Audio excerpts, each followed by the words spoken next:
Welcome to this weekend's edition of Mocs News and happy Valentine's Day. I'm Katelin Klepper. And I'm Andi Clifton.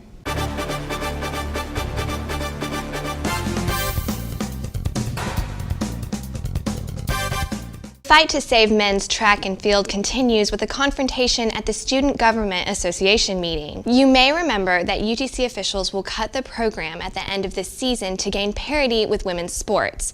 That's mandated by Title IX under federal law. At this week's SGA meeting, program supporters argued other sports should be cut so that UTC can keep the program. But UTC officials say that can't happen. So you could make a reduction, affect the fewest number of individuals, knowing we had to do something, but yet maximize the discrepancy. Same-sex couples have been granted marriage licenses in the state of Alabama since Monday, but many are still being denied, placing the state in a position of legal and cultural debate. Last month, during the decision of U.S. District Court Judge Grenade, who ruled the ban of same-sex marriage in Alabama unconstitutional. Despite this decision, Chief Justice Roy S. Moore of the Alabama Supreme Court ordered that probate judges not issue marriage licenses. Chief Justice Moore has since stated that he can do little more than guide probate judges' decisions by advising them that they are not bound by federal district court ruling. As of Monday afternoon, 44 of 67 Alabama counties were still refusing granting licenses. Thursday, a Supreme Court judge ordered Mobile County to grant same-sex couples licenses, the first county to receive such a mandate. Mocs News will keep you updated as this controversy progresses. The Counseling and Personal Development Center held a suicide prevention training class Wednesday in the Lookout Mountain Room of the UC. 2 classes were held to teach students about how to help a friend or loved one who is thinking about suicide. Tricia Henderson informs us about the training. Today we're doing a QPR. It's question, persuade, refer, which is really the CPR for mental health. The steps include questioning the person about suicide, persuading them to get help, and referring them to a professional. UTC grad student Michael Henry encourages people to talk about and confront feelings of suicide. You're not alone. Somebody out there needs you. Probably a couple thousand, couple million people need you in this world. So I hope that everybody can be open-minded about the situation and be willing to talk about it. For questions or concerns, visit the Counseling Center on the 3rd floor of the UC or call them at 423-425-4438. This training occurs at least once per semester. Students got an earful this week during the annual event Sex in the Dark. Sex in the Dark is a sexual education event hosted by the organization RHA. The event began with students being asked to anonymously write a sexual-based question. Once the event began, health professionals Carol Oglesby and representative from Chattanooga Cares answered those anonymous questions aloud. The event was comical but informative at the same time. The event was aimed to promote safe sex and answer questions that some people are too afraid to ask a health professional. I feel that they learn a lot because a lot of us are not experienced with it, so we'll take it the wrong way. It's best to hear it from an older adult of what we should do, and it's just learn from some other peers who inexperienced too. When we went into it, we contacted representatives from Chattanooga Cares as well as UTC's student health services. Got in contact with them in around November, confirmed them for tonight's date. We designed t-shirts, we designed promotional materials, flyers, and just kind of let the event spread word of mouth and just hope for the best. Some topics did not make everyone completely comfortable. Carol Oglesby definitely provided comedic relief with her personal stories of experience. RHA Program Director Michaela says that she and her committee worked very hard to put the program together through much planning. Sex in the Dark will not be returning until next year, but in the meantime, be sure to support RHA and their upcoming events. Black History Month is moving along, and the Black Student Alliance invited a guest of self-love and value. Mocs News reporter Amber Wilson has this story. I'm Amber with Mocs News. Black Student Alliance welcomes LeBron Young to speak at their Black History segment entitled Love Thyself this past Monday. Motivational speaker LeBron Young spoke with students about self-love. He brought many household items that he used for props to help students understand the value in everyday things. It happens to us and it chips away at us, and sometimes we don't love ourselves. We don't take care of ourselves. But we'll start with this. I have only just a minute. Only 60 seconds in it. Forced upon me, can't refuse it. Didn't seek it, didn't choose it. But it's up to me to use it. Give an account if I abuse it. I must suffer if I lose it. Just a tiny little minute. But eternity is in it. For more information on Black History Month events from BSA, follow UTC BSA on Instagram and Twitter. Be sure to tune in to your local campus TV station 2.1 for Mocs News. The movie based on the erotic 50 Shades of Grey trilogy is opening in theaters this weekend and has everyone talking. While most critics ridiculed the books for lack of literary merit, fans are hardly worried about the movie's writing. 50 Shades is the fastest-selling rated R movie for online ticket venue Fandango in its 15-year history.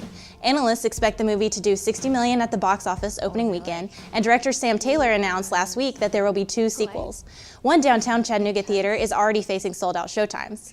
The movie's craze hasn't just affected box office numbers. Many merchandisers are also preparing for the movie's fanatics with everything from, quote, official 50 Shades of Grey wine to teddy bears with smoldering gray eyes, a suit, and mini handcuffs. Though despite its popularity, not all UTC students are excited about its release. Like you said, it's pretty ridiculous that they're kind of heightening like this like, I don't know, they're making sex appeal just like kind of just pushing the edge over, like going past the edge of like what they should do in movies. I mean, it's like something that should probably be private, and like I don't want to know what people do in their sex lives. Magic of going to see it. To me, it's lady porn. Women say that watching the movie, trying to get like romantic with Gray, whatever his name is, they say that like that'll help their marriage or help their relationship. To me, I'm like, you need to work out the intimacy with your husband or your boyfriend or within yourself. Going to see that is just, yet again, it's putting a Band-Aid on a gunshot wound. The almost 4-year wait for fans ends this weekend, and whether you loved or hated it, we want to know what you thought of the movie. After seeing it, go to our Facebook page at facebook.com/Mocs News to tell us your thoughts. The theater department is hard at work to prepare for the opening of Hedda Gabler on Tuesday, February 17th. Hedda Gabler is a play by Henrik Ibsen and is set in the late 1800s. The unique time period requires unique costumes that Austin Blackburn, who plays the character of George Tessman in the show, says has been quite interesting. For me, as a male, we don't really wear that much. We basically just wear layers. I get to wear a few coats. The women, however, have to wear huge dresses. They have to wear a corset, and they've been rehearsing in corsets every night, just trying to work with it, breathing and sitting down.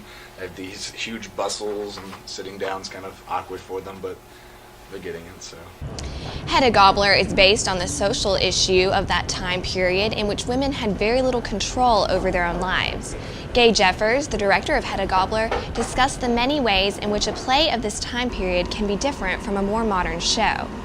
We've been talking a lot in rehearsal about how rich the play is.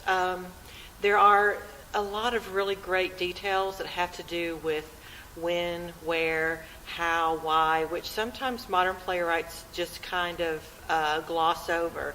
There's a lot of information you can analyze about this exact place, where these people are, how they relate to their society. So it's a little bit more, actually it's more fun in many ways to be able to really dig through. You kind of put your detective cap on and really research. Because it's based on a social issue, you have to really understand the world around this play.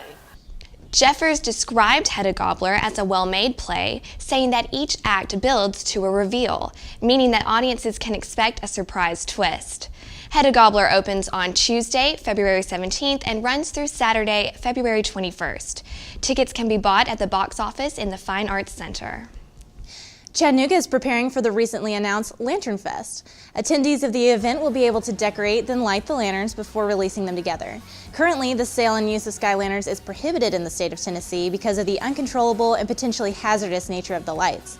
Event administrators say that safety and cleanup teams will be in attendance to follow the lanterns once they fall. After the lanterns have been released, the event will also include s'mores, body paint, and dancing. No date has been set, but early registration is $20 and $35 on the day of the event. We'll keep you posted as more information is released, or you can go to their website, thelanternfest.com. Perch Station Manager and on-air personality Kinawa Kaidabi hosted a philanthropy drive Thursday in the Chattanooga Room. In a Valentine's Day edition of his WUTC show, The Thursday Encounter, Kaidabi went on air to raise money for the Kosier Orphanage in Jinga, Uganda. The event is in honor of Biba Kavas, a former high school teacher of his who's battling brain cancer. Students came out to support Kaidabi and the cause with free food and music that fit the occasion. Kaidabi managed to raise over $300 in donations, with more on the way. Sunday night was the Grammys, and from Sam Smith snagging 4 wins to history repeating itself with Kanye walking on that stage, we're still talking about it. Introducing a news segment, What's Poppin' Mocs? Our host Tia Roach has more. Hey guys, what's up? I'm Tia Roach with a new Mocs News segment called What's Poppin' Mocs? During this segment, I'll be getting your opinion on what's going on in pop culture. This past weekend, the Grammys aired, and surprisingly, not too many UTC students tuned in, but a lot of people had something to say about it. I know who Beck is, and he kind of beat out a lot of good artists that I actually know of. And like right after I looked up some of his music, and I was like, this isn't that great, kind of thing. Sam Smith kills it, you know. I feel like he's been just, I mean, he was the best new artist. I mean, he's killing it. He's got a great voice. He performs well. He really gets the audience involved, and he does it do. Sam Smith was a big winner, taking home 4 awards for Best Pop Vocal Album, Best New Artist, and Song and Record of the Year. There were also performances by Ariana Grande, Kanye West, Katy Perry, Beyonce, and John Legend. My favorite performance was Pharrell's performance. Okay. It blew me out the water. It was really symbolic. I like that he had the whole hands up kind of tribute. It was really dramatic to that song, so I think it made people pay attention, so I really liked it. Mostly everyone had a comment on Kanye's criticism of the awards and his attempt to take Beck's moment. Kanye West. I thought that was funny. It was funny at the time, but now it's like, it was really rude, and Beck, I'm sure, was really happy about it, but then Kanye almost ruined his moment. It just was disrespectful to me. To be honest, I never heard of Beck before the Grammys, and when he won, I was like, I have no idea who that is, but then I looked him up, and it looked like he had been deserving of a Grammy for a long time now, so I think that was right. And Kanye saying that he needs to give up his Grammy and give it to Beyonce, that was rude. I will admit that, yeah. All right, that's all I have for you guys this week. Make sure you tune in next week for Mocs News to see what's poppin'. The annual Greek show will take place on February 26th at 8 p.m. in the McKenzie Arena. Organizations participating are NPHC, Sigma Chi, Pike, Chi Omega, Sigma Kappa, and many more. That does it for this edition of Mocs News. Thank you for joining us. Check out our videos uploaded throughout the week to YouTube. We air on the UTC TV channel and Housing Channel 2.1, so tune in and have a great weekend from all of us here at Mocs News.